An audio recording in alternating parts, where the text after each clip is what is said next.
is a man-made havoc. The incident which took place here is a man-made havoc. A wall was constructed just 6 days prior. The construction of the wall started 6 days back. Construction of the wall was completed 2 days before. The fact that Chandanotsavam was to be done today is a well-known fact to the entire state of Andhra Pradesh. Everybody knows about it, the date of this occasion. And it's also a well-known fact that lakhs of people, more than 2 lakhs people, were to attend to this occasion. This happens every year. It's a well-known fact. When the government is fully aware of the date that so-and-so occasion is going to take place, and lakhs of people would be attending to this occasion, attending on this occasion. What was the government trying to do?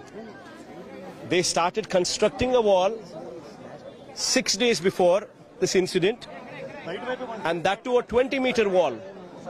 That means 70 feet wall in length, 10 feet in height, and there were not, you don't even see cement columns in between. Entire thing is fly ash brick blocks. People, the scene from there is that the wall shook like a flexi when the incident took place. And when this wall, how did they authorize the construction of this wall? What were the ministers doing? A team of ministers who were constituted to supervise the occasion. What were they doing? Tenders were also not called for the construction of this wall. You should have actually gone in for a reinforced concrete wall with weep holes. And you knew this date, and you knew this day, and the construction of the wall should have started much in advance, months in advance. But then you constructed the wall just 6 days before, completed it 2 days before, knew very well that during the Chandanotsavam, every year, during this occasion, you would have rains. It's always been a sentiment.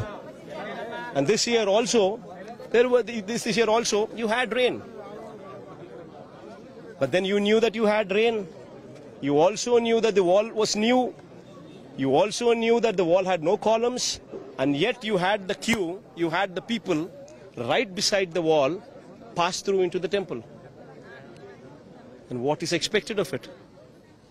It's a man-made havoc which took 7 lives.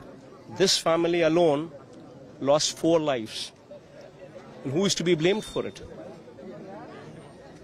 And Chandrababu Naidu, during his tenure in these 11 months, the kind of havocs what have taken place during his regime, be it in Tirupati, in Vaikunta Ekadashi day, never in the history of Tirupati we saw a stampede which actually took 6 lives. Even then, it was totally Chandrababu Naidu's mistake.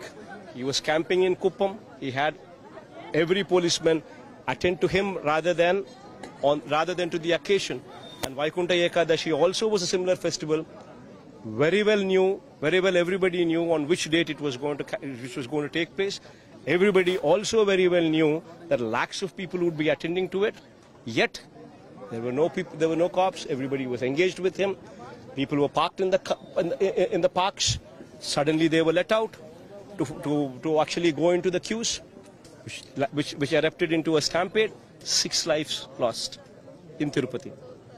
In Tirumala, it's same Tirumala, in Goshala, more than 200 cows have seen death during Chandrababu's regime.